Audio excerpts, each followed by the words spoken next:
Саламатсыңар балдар. Бүгүн силер менен кайрадан 8 класстын химия предметин андан ары окуп үйрөнүүнү уланталык. Анда эмесе бүгүнкү силерге өтүлө турган сабактын темасын көңүл коюп жазып алсаңар. Сабактын темасы атом, ион, иондук байланыш. Бул сабакта силер иондук байланыш менен уюлдуу коваленттик байланышты салыштырасыңар. Атом менен ионду айырмалоого үйрөнөсүңөр.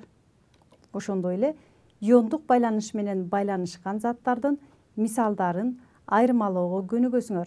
Сабактын биринчи максатында көрсөтүлгөндөй, азыр силер менен иондук байланыш менен уюлдуу коваленттик байланышты салыштыруу үчүн өткөн сабакта алган мисалдарды эске салып көрөлү.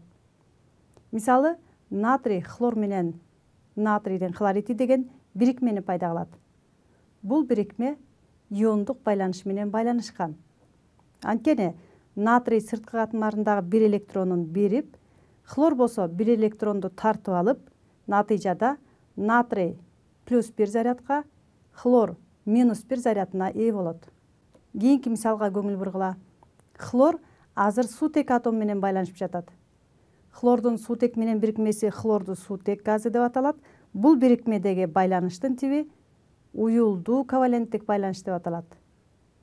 Уюлдуу коваленттик байланышты пайда кылуу үчүн суутек бир жупсуз электрону менен хлордун бир жупсуз электрону менен жупташып, бир электрондук жупту пайда кылды.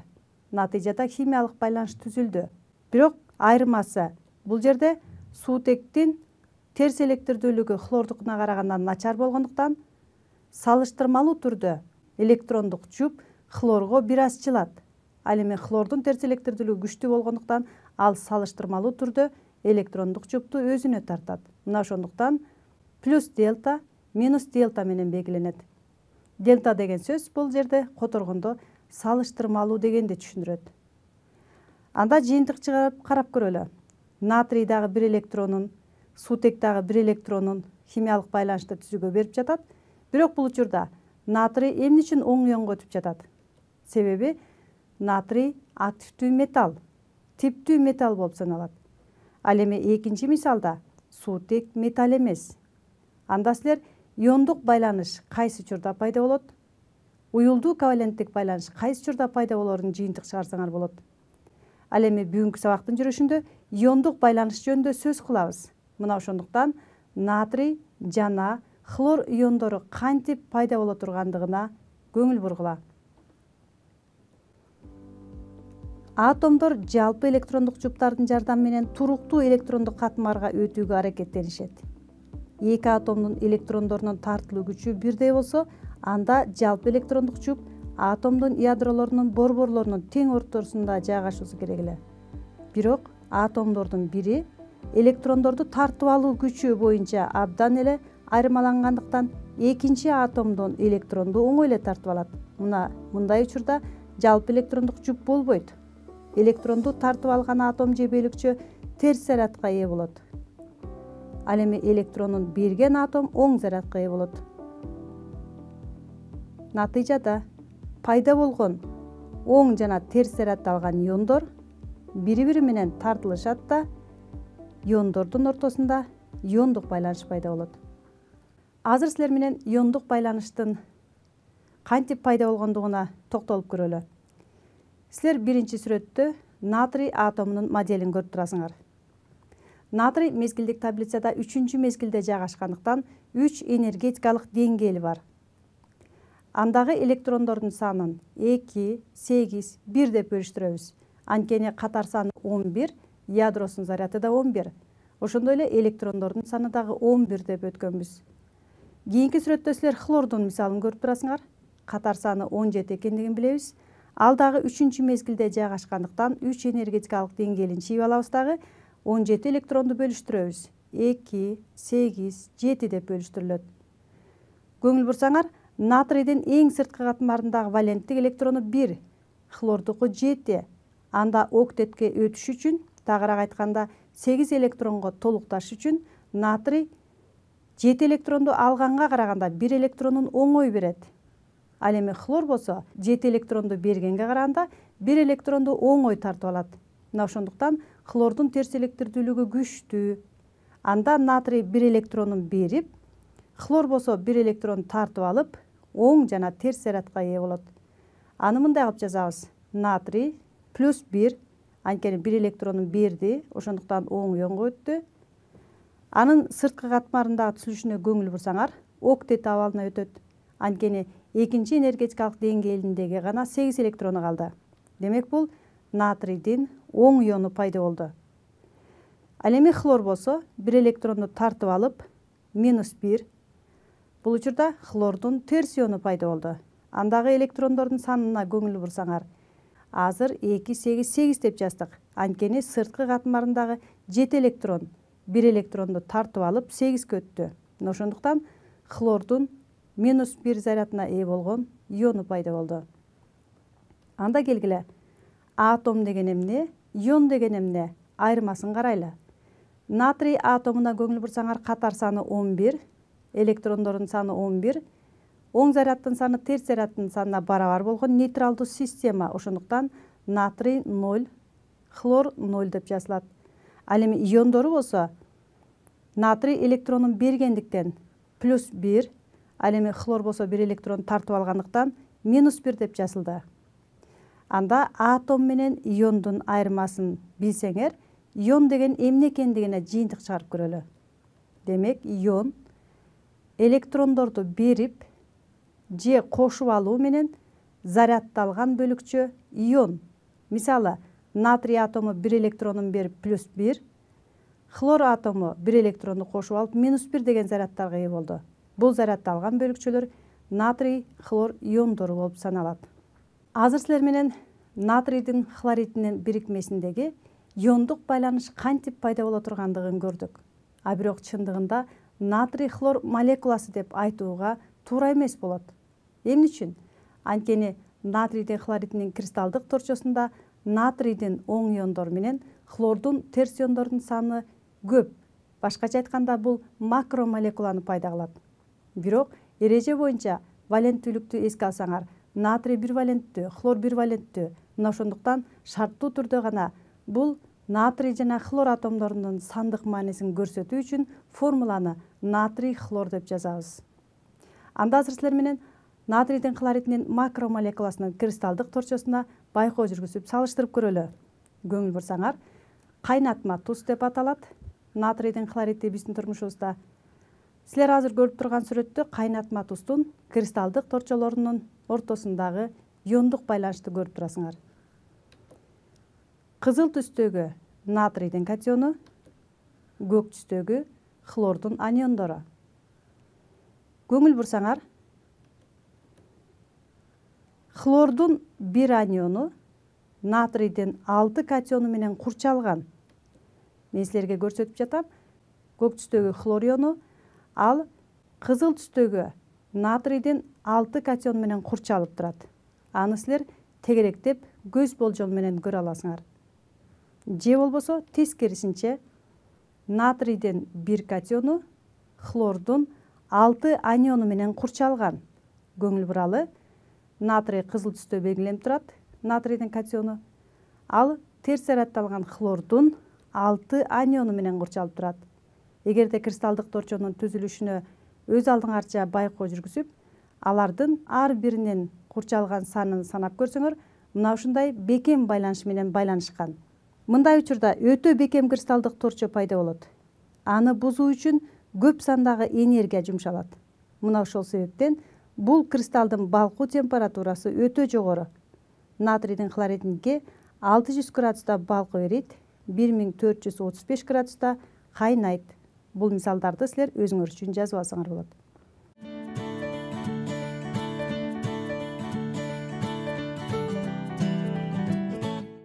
Азыр силер менен атом деген эмне, ион деген эмне деген суроого натрий менен хлордун атомдорунун жана иондорунун мисалдарына салыштырып карап көрдүк. Эгерде силер бул эки түшүнүктү жакшылап айырмалап түшүнгөн болсоңор, анда алдыдагы суроолорго жооп бере аласыңар деп ойлойм. Келгиле анда суроолорго көңүл буралы. Биринчи суроону окуйлу. Кайсы электрондук формулалар натрий жана хлор атомуна туура келет? суроо түшүнүктүү болсо, мисалдарга көңүл бургула дагы окшоштуктарын, айырмачылыктарын салыштырып карап көрөлү. Биринчи формулада 1s2, 2s2, 2p6, 3s1 электрондук формуласын көрүп турасыңар. Эң сырткы катмарына көңүл бурсаңар 3s1 деп жазылган. Экинчи формуланы карасаңар, астыңкы катмардагы электрондор окшош, ушундай эле эң сырткы катмары 3s0 деп жазылган. Үчүнчү мисалды карайлы.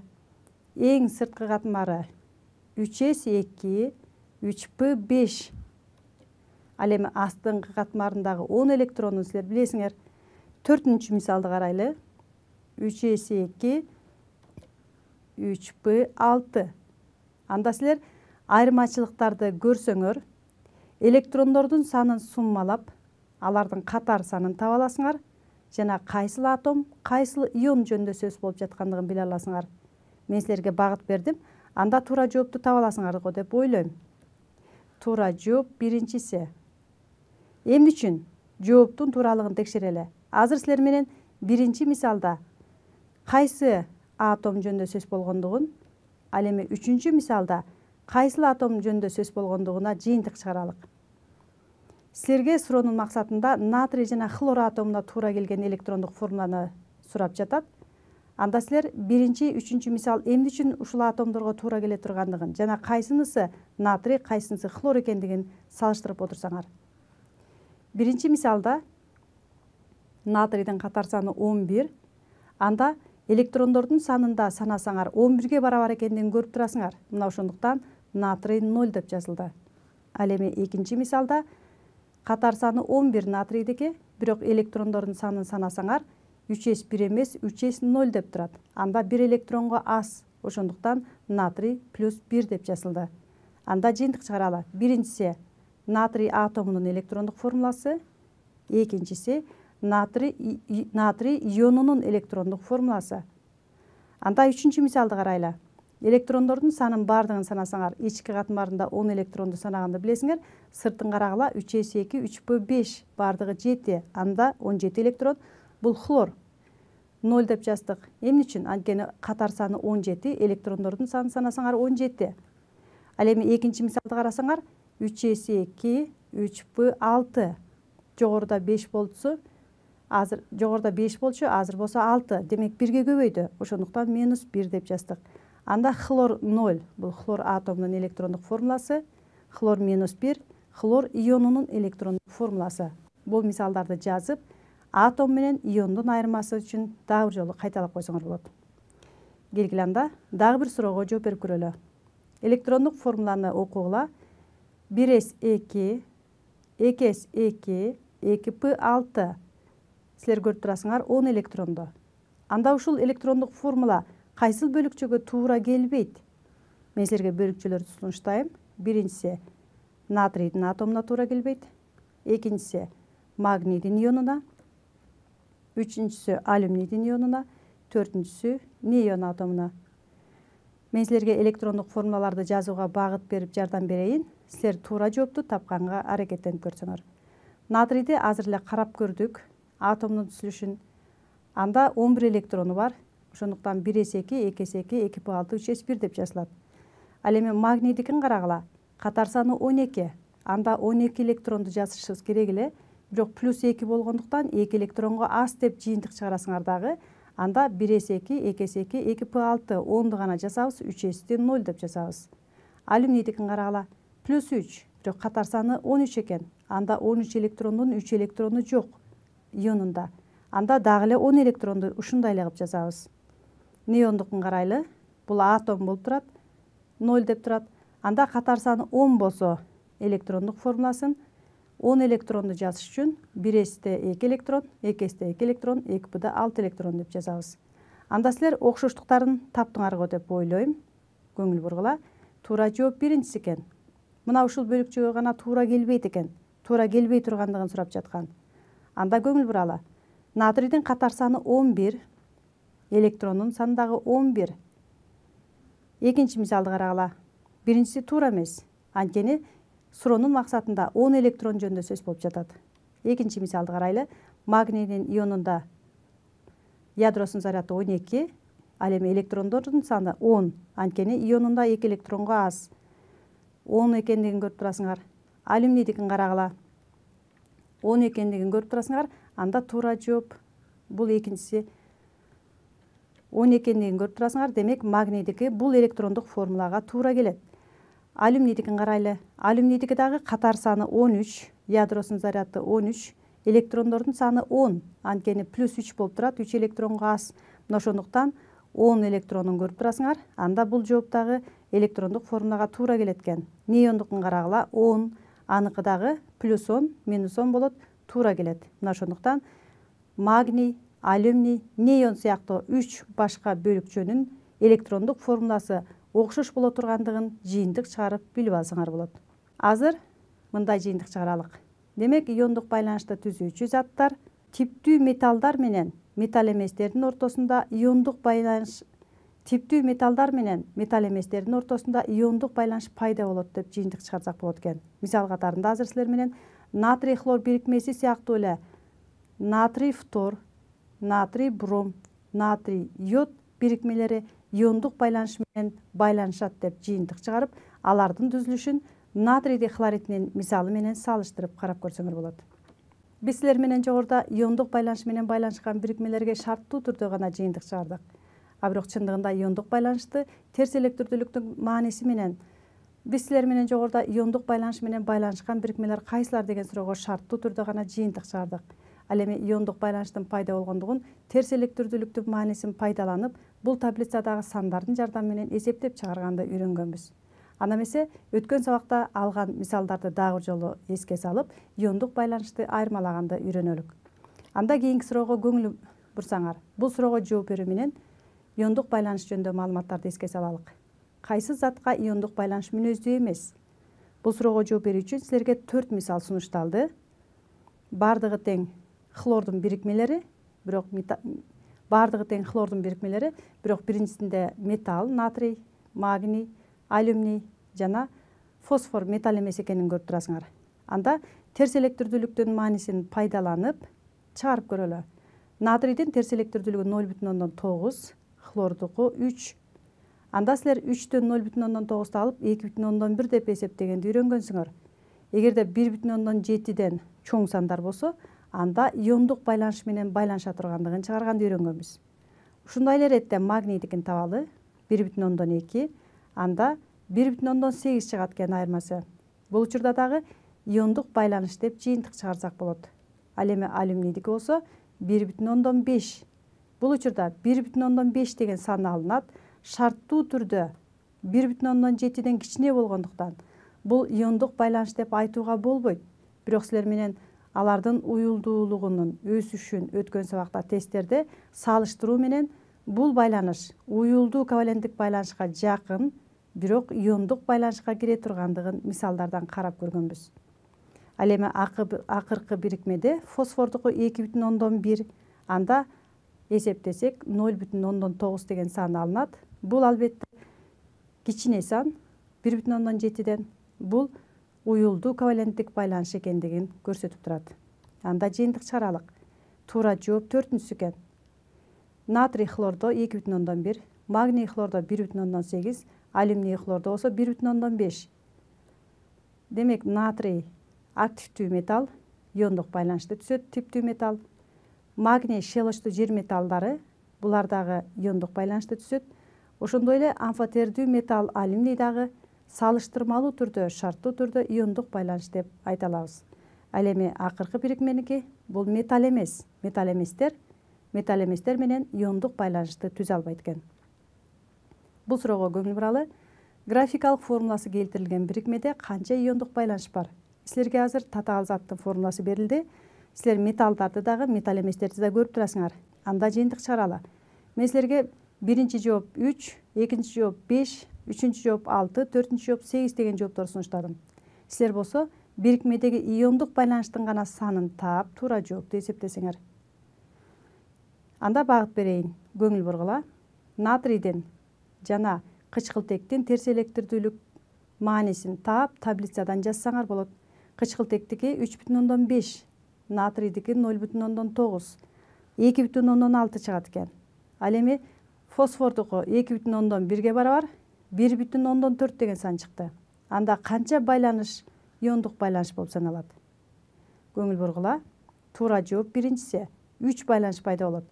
Анткени 2,6 деген санга көңүл бургула дагы анын сандык мааниси кантип эсептелгендигин карагыла. Бул жерде кычкылтектики 3,5, натрийдики 0,9. Анда натрий менен кычкылтектин байланышы бул жерде 3 байланыш экендигин көрүп турасыңар. Мына ошондуктан бул 3 байланыш иондук байланыш, ал эми калган кычкылтектин фосфор менен болгон байланыштары коваленттик байланыштар болуп саналат. Биз силер менен бүгүнкү сабакта атом жөнүндө түшүнүк алдык. Мисалы, натрийдин, хлордун атомдордун мисалдары менен тааныштык. Ошондой эле ион деген эмне экендигин билдик. Мисал катарында натрийдин жана хлордун иондору менен тааныштык. Ион менен атомдун жана атом менен иондун окшоштугу эмнеде, айырмачылыгы эмнеде экендигин карап өттүк. Ошондой эле эң негизги түшүнүк иондук байланыш деген эмне экендигин билдик. Силер менен бүгүнкү сабакта химиялык байланыштардын тибинин бири иондук байланыш жөнүндө сөз кылдык. Ал эми өткөн сабакта коваленттик байланыштын типтери менен таанышканбыз. Бул байланыштардын ортосундагы окшоштуктар, айырмачылыктар жөнүндө окуу китебиңердеги көнүгүүлөрдү иштөө менен билимиңерди жыйынтыктасаңар болот. Ана эмесе силерге бөлүнгөн убакыт ушуну менен аягына келип жетти. Кийинки сабакта жолугушканга чейин саламатта тургула.